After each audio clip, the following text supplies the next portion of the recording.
हाय नमस्कार बहिणींनो आणि बहिणींच्या भावांनो।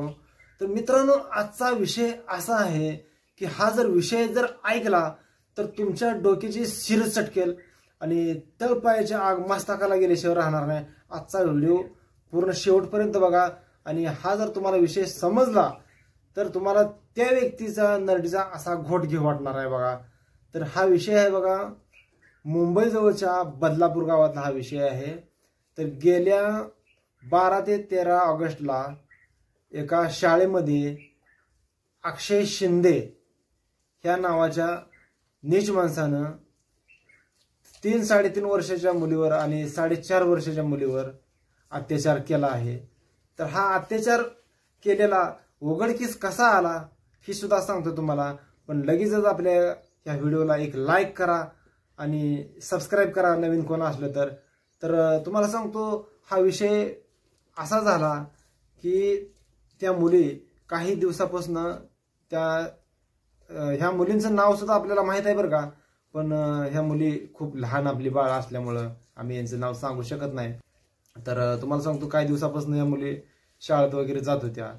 मग जाता जाता एक दिवस असं झालं की त्या मुलींवर ही माणूस जे होता अक्षय शिंदे ही लोडझाड करायचा, साफसफाईची कामं करायचा हे, आणि ही कुठल्या तर संघटनेचा एक राजकीय अध्यक्ष होता।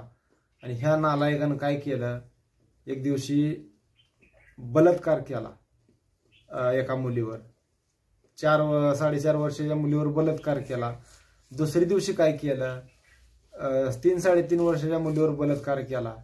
पण ही घटना त्या मुलींना काय जाणवली नाही, समजलं नाही।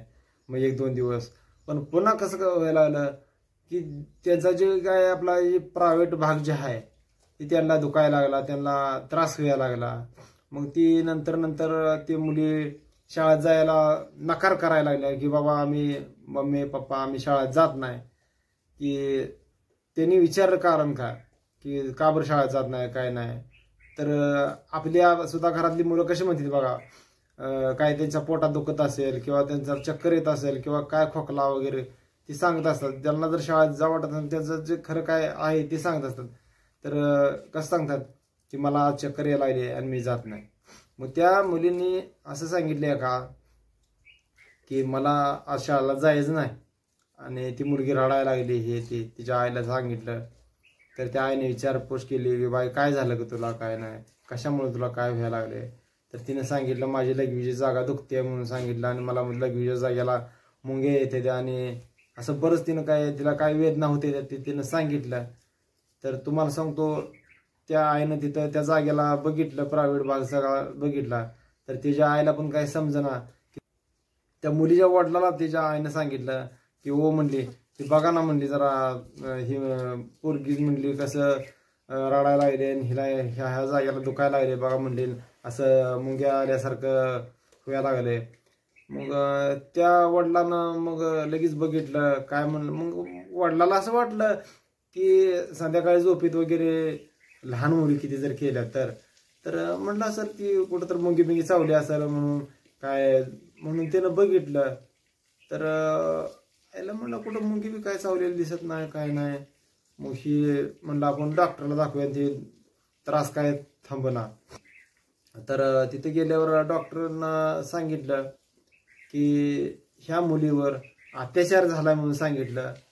तेव्हा त्यांच्या तळपायाच्या आग मस्तकाला गेली। तुम्हाला सांगतो तळपायाच्या आग मस्तकाला गेल्यावर ह्याने आता काय केलं, दुसरी एक मुलगी ह्या मुलीबरोबर जात होती शाळेला, तिच्या वडिलाला कॉल केला आणि सांगितलं अहो म्हणला काय म्हणला तुमची मुलगी शाळा गेली का नाही, तर माझी मुलगीला म्हणला असा असा जरा विषय झालाय म्हणला। तर ती म्हणलं काय माहित नाही राव म्हणला, 2-3 दिवस झालं माझी मुलगी म्हणते म्हणला मी शाळेत जात नाही, पण तिने काय सांगितलं नाही काय नाही म्हणला।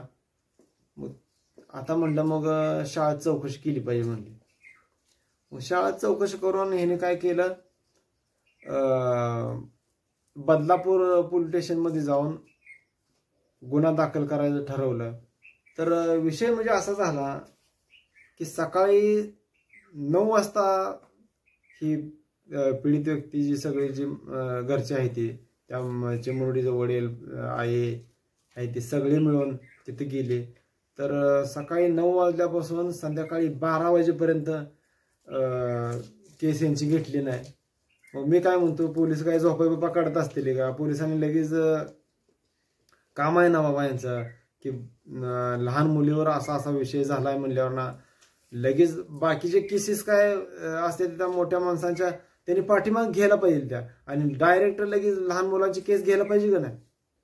तर ह्याने असं न करता कमीत कमी 12 ते 13 तास ह्याने केसेस यांची घेतली नाही.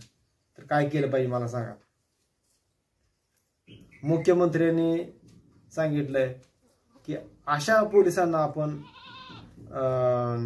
हीच करणार आहे, कामावरून काढूनच टाकणार आहे किंवा ह्यांच्या बदल्या करून टाकणार आहे म्हणून सांगितलंय.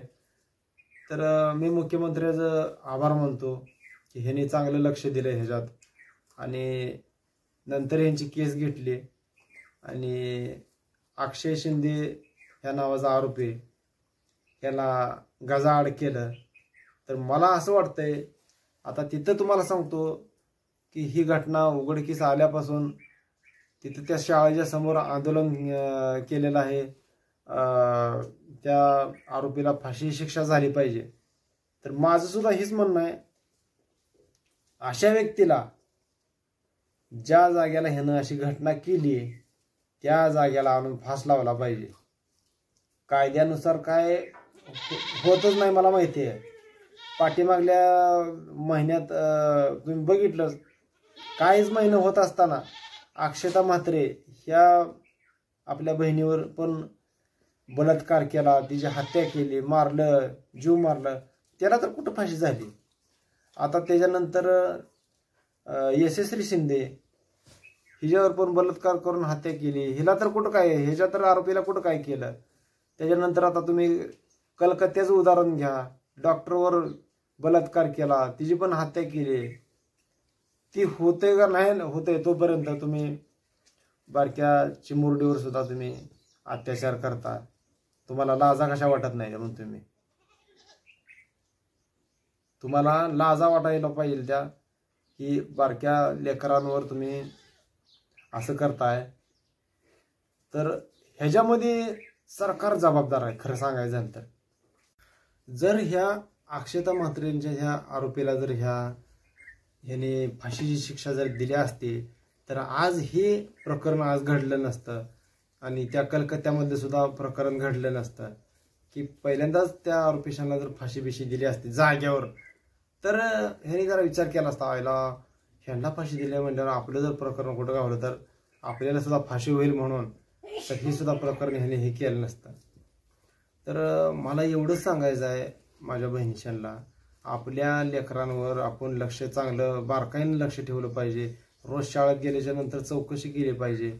नाहीतर सारखंच TV सारखंच आपलं हे मोबाईल वगैरे जर तुम्ही घेऊन बसला तर हे काय बरं नाही. की नाहीतर कसं व्हायचं, तर आपण म्हणायचं आपण बसमध्ये घालवते पोरींना आणि त्याने आणून सोडायचं. मग ह्याची चौकशी कोणी करायची, बसमध्ये कुठं बसते किंवा पुढं जाताना कुठं जाते काय, किंवा माघार कशी आली, किती वाजता शाळा सुटली, किंवा शाळेत आज काय शिकवलं काय नाही का, त्यांनी सांगितलेला अभ्यास लिहायचा आणि पाठवून द्यायचं, हीच चालली आपलं. तर मला असं वाटतंय की तुम्ही गावाकडं खेड्यापाड्यात तुम्ही शाळेला घाला, तिथले चांगलं आहे राव.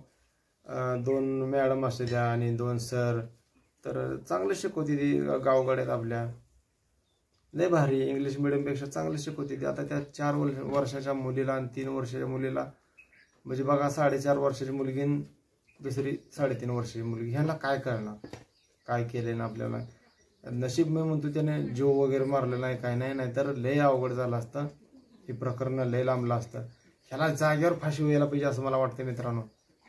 आणि तुम्हाला काय वाटतंय मला ही कमेंट करून सांगा. तुम्हाला सांगतो, जेवढ्यात जास्त हा व्हिडिओ व्हायरल करता येईल तेवढा करा आणि त्याला चांगली फाशी झाली पाहिजे. आणि असले पोलिस बिलुसी जे आहेत ना, ह्यांना असल्या पोलिसांना जे चांगली काम करत नाही ते ह्यांच्या सुद्धा मुख्यमंत्र्यांनी बदली करून घ्या. तर हा व्हिडिओ तुम्हाला कसा वाटला मला कमेंट करून नक्की सांगा. चला बाय बाय.